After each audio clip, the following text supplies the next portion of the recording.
دوستو، جب تک نبی کریم صلی اللہ علیہ وسلم مکہ شریف میں تھے تو وہاں پر یہودیوں کی تعداد نہ کے برابر تھی بالکل، مگر جب آقا کریم صلی اللہ علیہ وسلم ہجرت فرما کر مدینہ شریف گئے تو وہاں پر یہودیوں کی تعداد بہت زیادہ تھی۔ مگر ایک سوال یہاں پر یہ اٹھتا ہے کہ مدینہ میں یہودیوں کی تعداد اتنی کیسے تھی، اتنی زیادہ کیسے تھی، جبکہ غالباً 1000 سال پہلے سے وہ لوگ جانتے تھے کہ آخری نبی آئیں گے، پیغمبر اعظم آخری نبی آئیں گے اور مدینہ میں ہی آئیں گے اور یہیں آنے والے ہیں۔ یہ جاننے کے بعد بھی یہودیوں کی تعداد اتنی زیادہ مدینہ شریف میں کیوں تھی؟ تو دوستو، پہلے آپ اس چیز کو سمجھ لیں کہ آج سے تقریباً 70 سال پہلے عرب کے 3 شیپرڈز فلسطین کے پہاڑوں پر سفر کر رہے تھے۔ دور سے انہوں نے دیکھا کہ ایک گفا، پہاڑ میں ایک گفا دیکھا۔ اب ان لوگوں کے من میں یہ خیال آیا کہ چل کے دیکھتے ہیں کہ آخر اس گفا میں ہے کیا۔ جب وہ 3 شیپرڈز، وہ 3 لوگ اس گفا کے اندر پہنچے تو دیکھا کہ وہاں پر 2 جار رکھے ہوئے ہیں۔ انہوں نے جب دیکھا تو کہا کہ اتنے پرانے گفا میں جار رکھا ہے، ضرور اس میں کچھ بہت ہی قیمتی چیز ہوگی۔ جب ان لوگوں نے اس جار کو توڑا، جیسے ہی توڑا تو اندر دیکھا کہ اس کے اندر کچھ بہت ہی پرانے کاغذات پڑے ہیں۔ انہوں نے سمجھا کہ یہ کوئی عام سی چیز ہوگی، تو انہوں نے بغیر سوچے سمجھے اس کاغذات کو بہت ہی عام سا سمجھ کر بازار گئے اور بازار جانے کے بعد کچھ پیسوں کے بدلے میں اسے بیچ ڈالا۔ اب وہ کاغذات وہاں سے امریکہ پہنچا۔ جب وہ کاغذات وہاں سے امریکہ پہنچا تو ایک سائنٹسٹ کے ہاتھ لگا۔ اس سائنٹسٹ نے جب اس پر ریسرچ کیا تو پتا چلا کہ یہ تو تورات کے کچھ حصے ہیں، یہ تو بہت ہی مقدس کتاب، یہودیوں کی کتاب تورات، یہ تو تورات کی کتاب کے کچھ حصے ہیں، مگر اس کے اوپر ایک عجیب طریقے کی اس کی لکھاوٹ تھی جو آج کے زمانے کے حساب سے بہت ہی زیادہ الگ تھی۔ اس سائنٹسٹ نے اس تورات کے حصے کو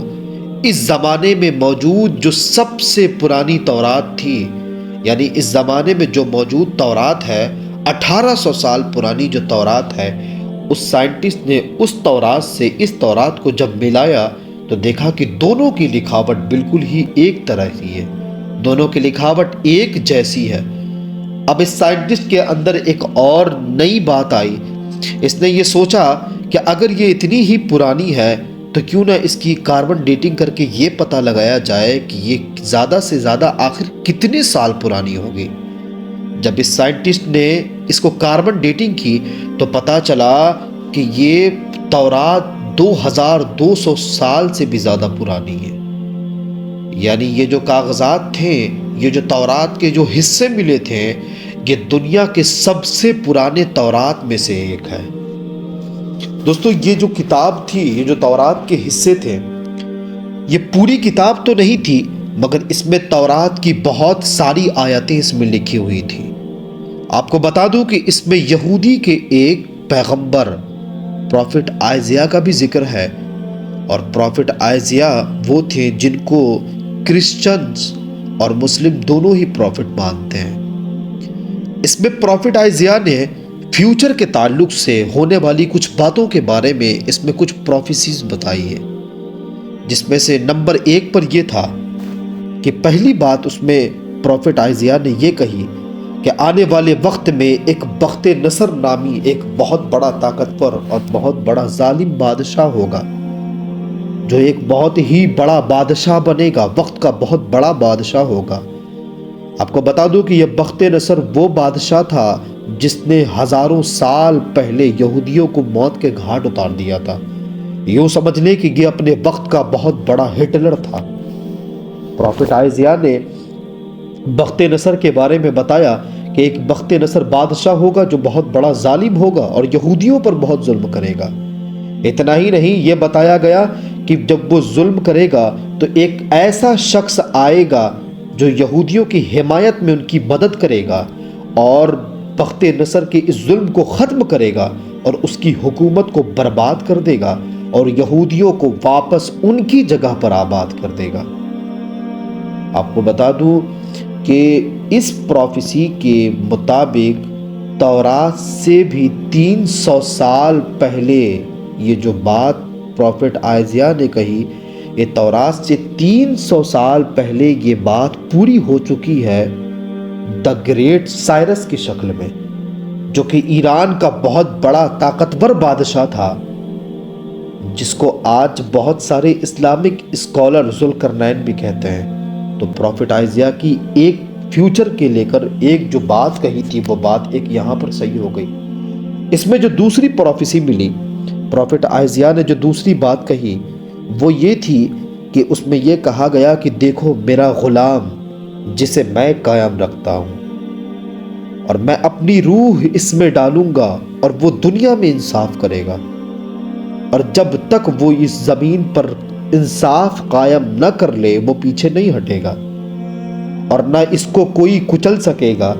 اور میں بتوں کو اپنی تعریف چھیننے نہیں دوں گا۔ اور اس لائن کو ذرا غور سے دیکھیں آپ، اور آگے کہا کہ اور آبادیوں میں کیدار کے لوگ، اور ان آبادیوں میں کیدار کے لوگ رہتے ہیں، خوش ہو جائیں، سلا کے لوگ پہاڑوں پہ چڑھ کر چیخ چیخ کر یہ نعرے لگائیں گے۔ دوستو یہ وہ باتیں تھیں جو پروفٹ آئزیاہ نے اس میں دوسری باتیں کہی تھی۔ اب اس کو آپ سمجھیں کہ اس میں ایک لفظ کہا گیا کہ کیدار کے لوگ۔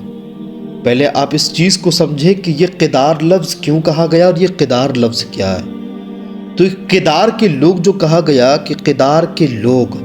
تو آپ یہ سمجھیں کہ کیدار کون تھا۔ تو آپ کو بتا دوں کہ کیدار اصل میں حضرت ابراہیم علیہ السلام کے بیٹے حضرت اسماعیل علیہ السلام، اور حضرت اسماعیل علیہ السلام کے دوسرے بیٹے کا نام کیدار تھا، اور اس کیدار کے بچوں نے عرب میں ایک بہت بڑی سلطنت قائم کی، اور ہمارے نبی صلی اللہ علیہ وسلم، پروفٹ محمد صلی اللہ علیہ وسلم حضرت اسماعیل علیہ السلام کے بیٹے کیدار کی ہی نسل سے تھے۔ تو یہاں پر ایک بات اور کلیئر ہو گئی کہ کیدار، یہ جو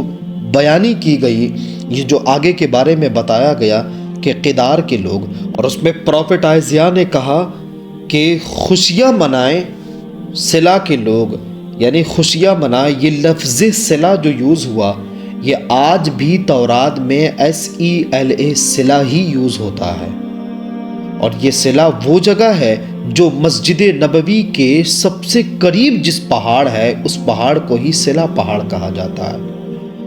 یعنی اس کی مسجد نبوی سے 500 میٹر کی دوری پر یہ پہاڑ ہے، جس کے بارے میں کہا گیا کہ سلا کے پہاڑ پر چڑھ کر لوگ خوشیاں منائیں گے۔ تو اس کا مطلب یہ ہے کہ لوگ خوشی اس بات کی منائیں گے کہ آپ نے پڑھا ہوگا کہ جب نبی کریم صلی اللہ علیہ وسلم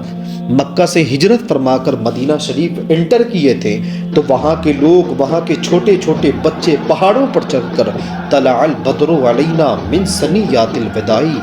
وجب الشکر علینا ما دعا للہ داعی کے نغمے گایا کرتے تھے، اور بہت ہی خوشیاں منایا کرتے تھے کہ ہمیں جس کا سالوں سے انتظار تھا وہ پیغمبر اب ہم میں آ گئے ہیں۔ ہم جس پروفٹ کا انتظار کر رہے تھے، جس آخری نبی کا ہمیں انتظار تھا، وہ آخری نبی آ گئے ہیں۔